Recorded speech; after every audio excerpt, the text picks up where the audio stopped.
What's going on in the Middle East right now is absolutely horrific. There are innocent lives destroyed on either side of the conflict, a conflict that has been going on for hundreds of years. One of the many questions is what happens if the US gets dragged into war down there?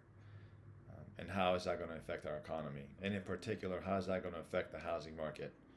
I know this is just a minor subject, but I'm here to only give you the data and the historical background of what has happened in the past during wars. Welcome back. My name is Achilles with Urbanist Realty, bringing you the good and the bad about Las Vegas and the Las Vegas real estate market.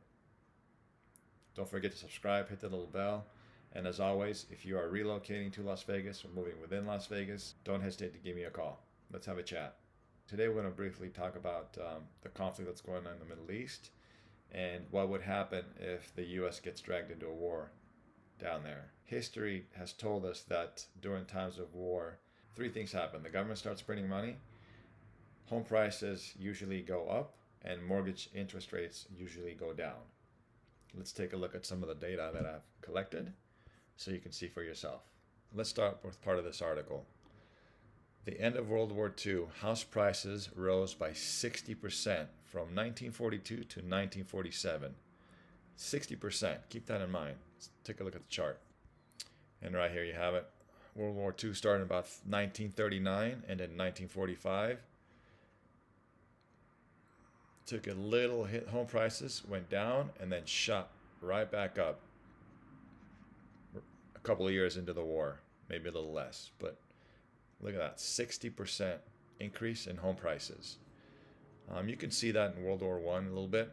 It took a little hit, just like right here, took a little dip, and then they went right back up. Home prices, at least when war hits and the U.S. is involved in that war, they will go up. Home prices will keep going up. Another article that supports what I just said is right here. Do home prices go up during war?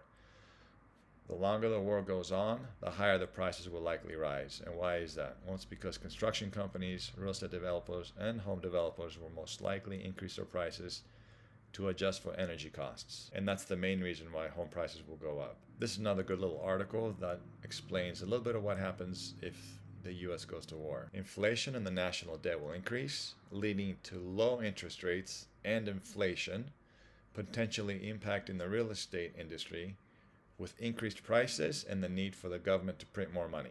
This article is pretty straightforward. You have double inflation. Inflation because of the war, and inflation because you're going to lower the interest rates and the government's going to print more money. Now, this is very similar to what happened during COVID. COVID hit, everybody panicked, even the government. It was all shut down. Economy started to tank.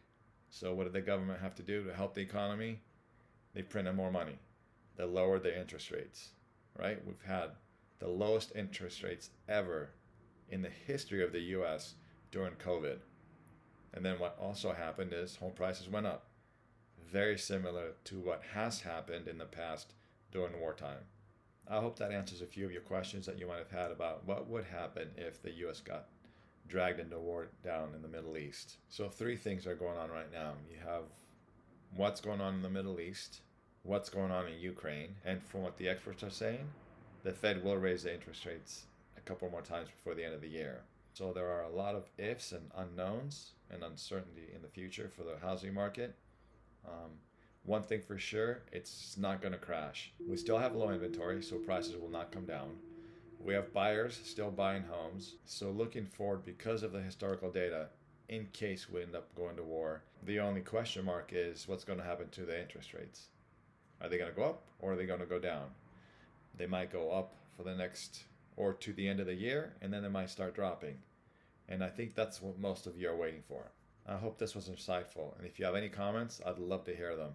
If you have any more questions, feel free to call, text, or email me. Let's have a chat. It really depends on what you're looking to do. If you're looking to sell, if you're looking to buy, and exactly why you're doing that and what your end goal is. And then we can decide if it makes sense for you to do either of those things right now or if you should wait. Thanks for staying through. And don't forget to subscribe, hit the little bell. Until next time, take care.